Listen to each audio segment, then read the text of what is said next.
दोस्तों, आज के वीडियो में हम जानेंगे कि स्क्रम वर्कफ्लो क्या होता है और स्क्रम वर्कफ्लो में स्प्रिंट्स में कैसे काम होता है। तो दोस्तों, आपको ये मैं बताना चाहूँगा कि प्रोडक्ट मैनेजर्स जो होते हैं वो बहुत बहुत बार उनको प्रोडक्ट बैकलॉग से ही काम करना होता है। उनको प्रोडक्ट प्रायोरिटाइजेशन सब प्रोडक्ट बैकलॉग में ही होती है। तो जो प्रोडक्ट बैकलॉग होता है उसी का जो आउटपुट रहता है वो स्प्रिंट प्लानिंग में लिया जाता है। अब स्प्रिंट प्लानिंग क्या होती है? 1 से 4 हफ्ते का एक स्प्रिंट मेजरली होता है। उस स्प्रिंट में जो भी एनालिसिस होता है, जैसे प्लानिंग हुई और प्रोडक्ट डेवलपमेंट हुआ, कुछ टेस्टिंग हुई और एक माइनर रिलीज़ की तरह आउटपुट निकला, ये होती है एक स्प्रिंट का वर्कफ्लो।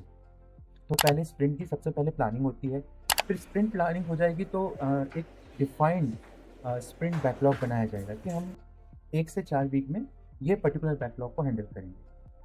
और उसके बाद वो जब स्प्रिंट जो है वो डिफाइन हो गई, तो फिर उसका 2 हिस्सों में डिवीज़न होता है।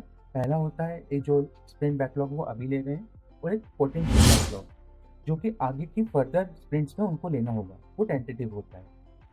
जब आपका जो एट प्रेजेंट जो स्प्रिंट बैकलॉग है अगर वो कंप्लीट हो गया, तो फिर उसका स्प्रिंट रिव्यू होगा आखिर में।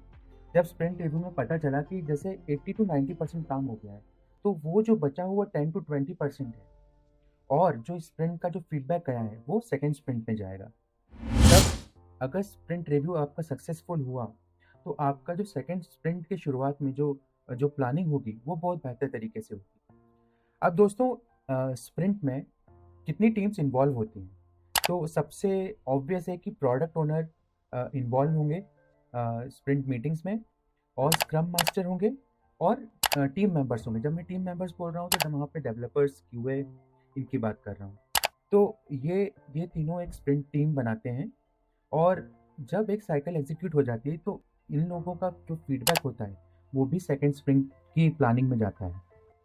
और जो दूसरे मेजर स्टेक होल्डर्स होते हैं इनका भी कंटिन्यूस फीडबैक जो प्रोडक्ट इंजीनियरिंग के पास पहुंचता है, जैसे हो गए कस्टमर्स का फीडबैक और सेल्स एंड प्री सेल्स का फीडबैक, या जो भी अलाइड टीम्स हैं उस प्रोडक्ट एनहांसमेंट्स के लिए उनका फीडबैक। उम्मीद है दोस्तों आपको थोड़ा स्प्रिंट्स के बारे में नॉलेज मिला होगा। एक जो डेली स्प्रिंट होती है, जो स्प्रिंट प्लानिंग होती है, उसमें एक शेड्यूल होता है डेली स्क्रम का। एक छोटी सी मीटिंग होती है प्रोडक्ट ओनर, स्क्रम मास्टर और टीम मेंबर्स की। वो मीटिंग के बाद वो आउटपुट निकल के आता है कि और जब आउटपुट निकल के आ गया, जब सब कुछ सक्सेसफुल हो गया, तब जाके स्प्रिंट रिव्यू होगी। तो उम्मीद है दोस्तों आपको काफ़ी इन्फॉर्मेशन मिली होगी कि स्प्रिंट कैसे वर्क करती हैं और स्क्रम का वर्कफ्लो कैसा है। तो दोस्तों, ये बहुत ही इंपॉर्टेंट चीज़ होती है, बिकॉज आजकल सारे जो प्रोजेक्ट्स होते हैं वो एजाइल मेथोडोलॉजी पे ही बने होते हैं, और सब सारे के सारी जो कंपनीज़ हैं उनका एजाइल मेथोडोलॉजी फॉलो करने में बहुत ही ज़्यादा बड़ा हाथ रहता है। तो दोस्तों, ऐसे ही इंटरेस्टिंग वीडियोस के लिए मिलते हैं अगले वीडियो में।